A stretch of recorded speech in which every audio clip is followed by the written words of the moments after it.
Hello, কেমন আছো তোমরা সবাই?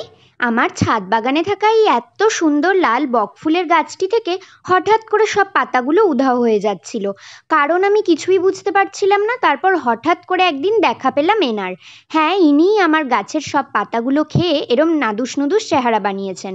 আর যেই না ওনাকে গাছ থেকে আলাদা করে ছাদের গরম ফ্লোরে ফেলেছি, যা নাচ শুরু করে দিয়েছে তা তো তোমরা দেখতেই পাচ্ছ। তবে ওকে কিন্তু আমি মারিনি, বাড়ির পেছনের জঙ্গলে ফেলে দিয়েছি। আর তারপরে গাছের মাথাটাকে খুব ভালোভাবে জল দিয়ে রগড়ে রগড়ে পরিষ্কার করে দিয়েছি, যাতে পোকার কোনো ডিম না রয়ে যায়। গত বছর গরমকালে আমাদের বাড়ির ঠিক সামনের রাস্তাটায় আমরা বেশ কিছু গাছ লাগিয়েছিলাম, এবং লাগানোর সময় জানতাম যে ফল বা ফুলটা হবে সেটা আমরা পাবো না, রাস্তার সব মানুষই নেবে এবং তাতে আমাদের কোনো সমস্যা নেই। তবে ফুল পাড়তে এসে এই যে ইচ্ছে মতো ডাল ভেঙে যাওয়া, এটা কিন্তু একদমই উচিত নয়। তাই আমার এই ভিডিওর মাধ্যমে সেই সমস্ত মানুষদের বার্তা দিতে চাই যে ভোরবেলা উঠে ফুল চুরি করছেন খুব ভালো কথা, তবে গাছের ডালগুলো দয়া করে ভাঙবেন না।